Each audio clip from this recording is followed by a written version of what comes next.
नमस्कार, public news times channel Shimla में आपका स्वागत है।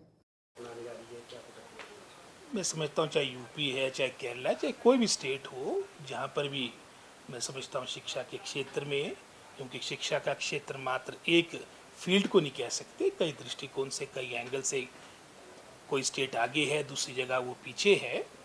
वहाँ पर जो शिक्षा के क्षेत्र में, क्योंकि यूपी बहुत बड़ी स्टेट है, एक तरह से आप कह सकते हैं लगभग कोई 20-25 करोड़ के आसपास यूपी की आबादी है। उनका एक ज़िला है, हमारा पूरा प्रदेश है, और जो वहाँ की बेस्ट प्रैक्टिसेस है उसकी जानकारी प्राप्त हो, उससे संबंधित, चाहे वो यूपी की बात, आने वाले समय में हमने केरला भी जाना है, वहाँ भी जाएंगे, जो वहाँ के बेस्ट जिस तरीके से वहाँ पर शिक्षा की जगत में कार्य आगे बढ़ा है, उन सभी बातों को मैं समझता हूँ हम प्रदेश में भी अपनाने का प्रयास करेंगे। और कई ऐसी बातें हैं जिसमें हमने परस्पर, जिस फील्ड में हिमाचल का हमारा शिक्षा विभाग अग्रणी रहा है, उससे संबंधित भी उनका भी एक, मैं समझता हूँ, जिज्ञासा रहती है कि हिमाचल दुर्गम क्षेत्र, जहाँ मात्र 8% के आसपास पहले साक्षरता थी, आज लगभग कोई 83% के आसपास हो चुकी है। वो भी एक जिज्ञासा का एक, मैं समझता हूँ, एक कारण बनता है। और हमारी जो बाकी स्टेटें हैं लिटरेसी की रेट में हमारे से पीछे है, लेकिन जैसे मैंने पहले कहा, सरकार का फोकस है कि गुणात्मक शिक्षा हिमाचल में हो, और इस सोच के साथ सरकार कार्य कर रही है। यूपी से पहले कह दिया, अभी यूपी गए, इसके बाद केरला भी जाएंगे, लेकिन जो भी बेस्ट प्रैक्टिसेस है, चाहे वो किसी भी स्टेट की बात हो, आपस में आदान प्रदान से सही जानकारी मालूम होती है। और जहाँ तक तो यूपी की बात है, वहाँ पर हमारा 2 दिन का कॉन्क्लेव था, और हमने वहाँ के मुख्यमंत्री योगी जी से समय मांगा था, उन्होंने समय दिया। क्योंकि शिक्षा विभाग से मैं संबंधित हूँ, तो निश्चित रूप में शिक्षा की चर्चा हुई, तो शिक्षा में वहाँ पर भी अच्छा कार्य हो रहा है, और उसमें परस्पर जो हमारे प्रदेश में हो रहा है, क्योंकि मूल रूप से हमारे योगी जी भी पहाड़ी क्षेत्र से संबंध रखते हैं। पहले आपका उत्तराखंड, आपका उत्तर प्रदेश एक था, और वहाँ पर भी किस तरह से यूपी में शिक्षा के क्षेत्र में हमारा प्रदेश आगे बढ़ रहा है, हिमाचल किस तरह से बढ़ रहा है, उन सभी बातों को लेकर परस्पर चर्चा हुई। स्कूलों को मर्ज करने के लेकर भी क्या स्टेटस है? हमारे प्राइमरी और मिडल, जिसमें अधिकतर आपके ज़ीरो इनरोलमेंट के स्कूल्स थे, वो मर्ज किए गए। और इसके अलावा भी हमने भी डाटा मांगा है, विशेषकर जैसे अगर आप हायर एजुकेशन की बात करें, +2 जहाँ पे आपकी 6ठी से लेकर 12वीं तक आपकी 25 से कम स्ट्रेंथ हो, यानी 7 क्लासेस में 25 से कम स्ट्रेंथ हो, हमने एक सूची मांगी है। इसके अलावा हायर एजुकेशन में 6 से लेकर 10th तक आपकी अगर 20 से कम आपकी 5 क्लासेस में स्ट्रेंथ है, उसकी सूची मांगी है। और मिडल में जहाँ पर आपकी 10th से कम आपकी स्ट्रेंथ है, उसकी सूची मांगी है।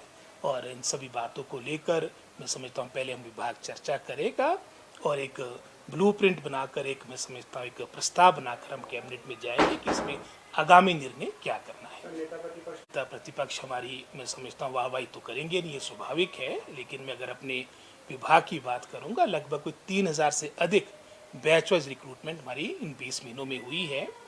पिछली सरकार के कार्यकाल के दौरान 1700 लोग आपकी जेबीटी बैच वाइज रखे गए थे, और अगर मैं अपने 20 महीनों का तुलना आपके सामने रखूँगा, लगभग इतनी संख्या, यानी 1700 के आसपास जेबीटी टीचर्स हमने इस अवधि में रखे हैं। आपकी जो टीजीटी इन्होंने पिछली सरकार के कार्यकाल के दौरान आपके 1600 के आसपास रखे थे बैच वाइज रिक्रूटमेंट के माध्यम से। विशेषकर इनके अंतिम 4 वर्षों में हमने लगभग कोई 1300-1400 अभी रख दिए हैं, और इसके अलावा भी लगभग कोई 2800 पोस्टें हमारी वो है जो आपकी चयन आयोग की है, जिसके माध्यम से जैसे हमारे को ये पोस्टें मिलेगी, अधिकतर जो हमारे दूर दराज के क्षेत्र के हमारे स्कूल है, इनको फिलअप किया जाएगा। और वैसे भी जो विदाउट टीचर स्कूल्स थे 322 के आसपास थे, ये अधिकतर जो हमने जेपीटी के माध्यम से या युक्तिकरण के माध्यम से जो टीचर्स के पद दिए हैं, इसके कारण आपके अधिकतर विदाउट टीचर स्कूल वर्तमान में हिमाचल प्रदेश में एक तरह से अब नाम मात्र रह चुके हैं। आपके सिंगल टीचर स्कूल जिनकी संख्या लगभग कुछ 3400 के आसपास थी, इसमें भी हमने जो अभी हाल में बैच वाइज रिक्रूटमेंट की है, उसमें प्राथमिकता विदाउट टीचर और सिंगल टीचर स्कूल्स को दी है। एकेडमिक सेशन के दौरान ट्रांसफर ना हो, ये एक महत्वपूर्ण निर्णय हमारी सरकार ने लिया है। और बहुत से जहाँ पर एक मजबूत इच्छा शक्ति की आवश्यकता थी, हमने प्रदेश में गुणात्मक शिक्षा के लिए, मैं समझता हूँ जहाँ पर पॉलिटिकली जो बड़े, मैं समझता हूँ, कठिन डिसीजंस माने जाते थे, वो भी प्रदेश के हित में, गुणात्मक शिक्षा के हित में लिए हैं।